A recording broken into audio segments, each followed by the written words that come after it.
I think this is an incredible business opportunity.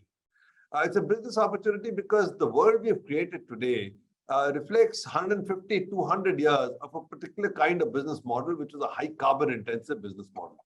And we put trillions of dollars behind creating the various business systems, our built environment or the building system, our manufacturing system, the energy system, the agricultural system, the marine system.